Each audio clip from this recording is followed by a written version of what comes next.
حبك يا وطني جزءا من إيماني، وكلما ازداد إيماني ازداد حبي لوطني. عالسلامة ومرحبا بكم على راديو ويب صوت شباب العامرة.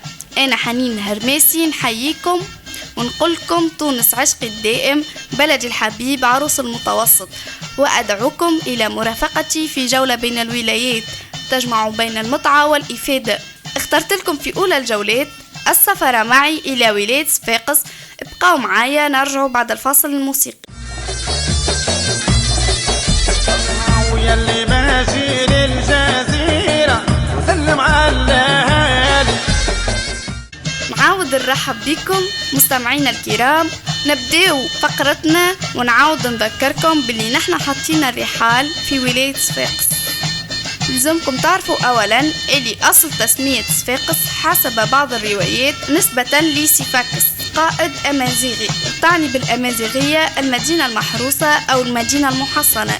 تأسست سنة 849 ميلادي، وتم ضم المدينة العتيقة واللي هي أقدم جزء من مدينة صفاقس إلى قائمة التراث العالمي في 2019.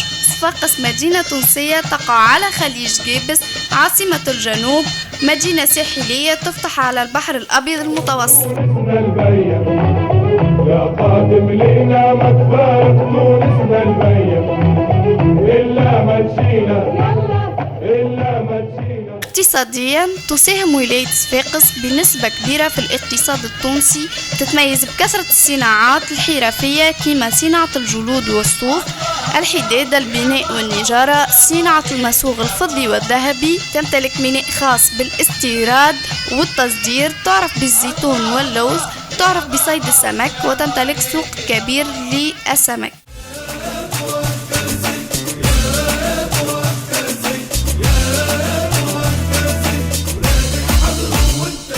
كنت تخطط لزيارة صفاقس ماكش باش تندم، خاطر ولاية صفاقس وجهة سياحية تمتلك كنوز حضارية هامة تحتوي على أجمل الفنادق والمنتجعات السياحية اللي يمتزج فيها العمارة الإسلامية بالحضارة الرومانية، مدينة مزدهرة بالأسواق والمتاحف والمقاهي والمطاعم. نجم زادة تزور باب بحر واللي هو باب المدينة العتيقة من الجهة الجنوبية، وين تستمتع بالتسوق والزخرفة الإسلامية. وفي جولتك زادة ما تنساش زيارة جزيرة قرقنة اللي تبعد على مدينة صفاقس حوالي ساعة وربع عن طريق اللود، وين باش تتمتع بالاسترخاء والراحة النفسية وسط أجواء طبيعية ساحرة. تنجم زادة تزور باب الجبلي وين تتمتع بالأسواق الشعبية، وين تنجم تشري هدايا للعائلة والأصحاب والأحباب، وتزور متحف باب القصبة اللي هو من أهم المتاحف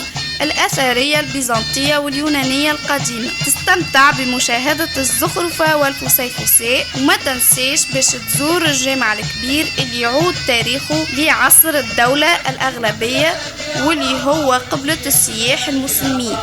وتنجم زادة تزور متحف دار جلول وتكمل جولتك بزيارة حديقة الحيوانات التوتة. وفي أثناء زيارتك لولاية صفاقس باش تلاحظ مدى حب الصفاقسية لفريق النادي الرياضي الصفاقسي اللي تأسس سنة 1928، من أكبر الأندية الرياضية وأكثرها شعبية. ومع هذا الكل باش تتمتع بأشهى المأكولات والأطباق التقليدية الموروثة كيما الرفيس، بازين أو مرقة العجين الصفاقسية، مريقة صفاقسية بالحوت، مريقة الزبيب أو الشرمولة الصفاقسية، شيش بالقرنيط، الطبيخة الصفاقسية، كعك البسيسة الصفاقسية، ملبس الصفاقسي، جواجم الصفاقسي.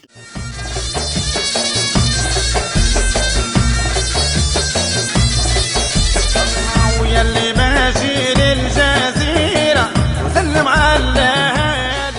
رحب بسي زياد السعيدي، مرحبا بيك معايا في برنامج جولة بين الولايات باش نخليك تحكي لنا شوية على ولاية صفاقس. وبيك عايشك، بارك الله فيك على الاستضافة حنين. عايشك. شكرا. صفاقس كلمة كبيرة. صفاقس هي عاصمة اقتصادية بتاع تونس.